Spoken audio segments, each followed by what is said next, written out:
Hey, it's Cole from Tough Cookie, and today I'm going to finally give you that what do you need to start resin. So, a lot of people ask, well, what do I need? Do I need a lot of products? Starting out, I would say it's easier to go small. Just to make sure you like it. You can buy smaller bottles of resin, or you can jump all in and buy big bottles, but just keep in mind those big bottles usually expire after a year, so you want to make sure that you're using it. There is so many different techniques and things you can do and accomplish with resin. You can accomplish just in protecting daily furniture from sun and rot, or you could create different things. And if you're interested in some of those things you can create, you can go look at some of my previous YouTube videos, and they are tutorials for you that will help you for as a beginner how to accomplish. So I'm just going to show you some of the products that I use currently. Here we go, a smaller bottle of tabletop epoxy. And this is the Mica epoxy, and this is by Total Boat. So this is a, you have an A and B. You have to buy it in 2 parts to mix it. This is in 8 ounces. So you get 16 ounces total when you buy the bottles. If you are doing more items, which I always kind of do a lot of epoxy, so I usually use the A and B, and this is 1 quart each, and this is from the Tabletop. I really like Tabletop because it is low in viscosity. That means it's not a very strong smell, and the quality is good for me.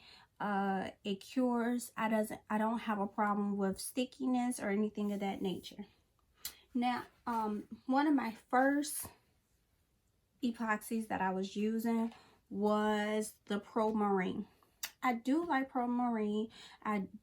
If torch, I do notice that a lot of bubbles are gone. You don't see a lot of bubbles, but the smell is very strong, and it take a couple of days sometimes to get that smell out the house and in the room. And it's prone to yellow, but that's just my opinion. I haven't noticed other people pieces yellowing, but I do like a lot of clear pieces and artwork inside the piece, and I notice it yellows with that. So I typically don't wear a face mask.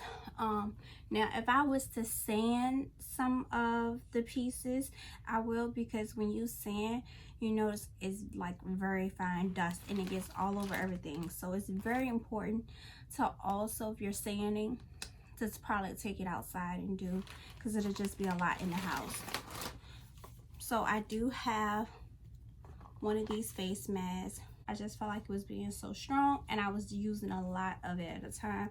So if you feel as if you want to protect your respiratory, some people have allergies towards epoxy, then this would be good for you to get.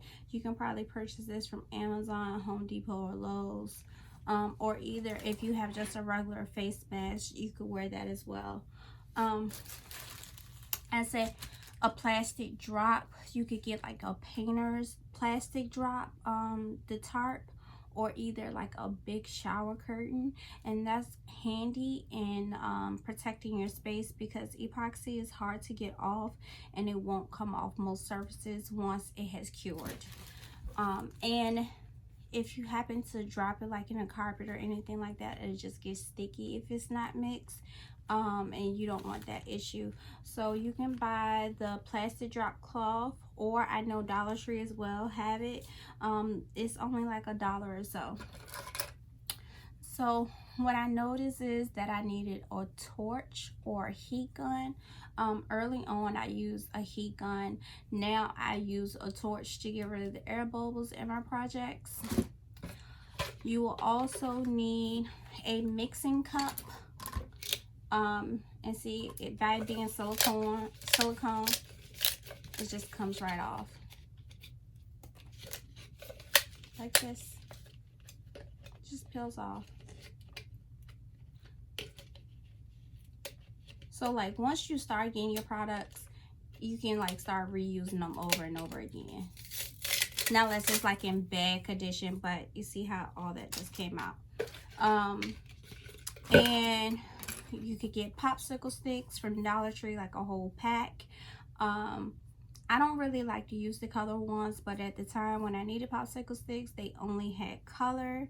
Or if you needed a cup, maybe you're doing a small amount, you can get like a small paper cut. I would just be careful if you have any wax or silicone, because that can be scraped off and go into your project. Also, make sure you have gloves. You do not want to touch epoxy and have epoxy all on your hands and then, you know, touching other things as well. So gloves will help protect you, and just discard once you get finished. Also, I would say mica powders. Mica powders are fun colors you could use. You can get them in, you know, many colors. You can experiment. You can mix and match colors. You can make your own color. Some people even use acrylic paints. I have heard of polish. I have never used fingernail polish, so I don't know how well, but just be cautious in the amount that you're putting into your epoxy, because it can change how it cures and how it works, because sometimes things will heat up. You can go as fancy as you want. The sky's really the limit on how you want to epoxy and the things you want to epoxy. I mean, you can add little stones and rhinestones of that nature. So it's really up to you. I do have to say that I do like this Cast and Craft pigment paint, and it's in white. It's kind of one of the best when it comes to actual white for me. But this is the basics of what you would need to start epoxying today. I hope this helped you, and if you have any questions, please comment below. Go ahead and like and subscribe, and I'll talk to you later. I love you. Bye.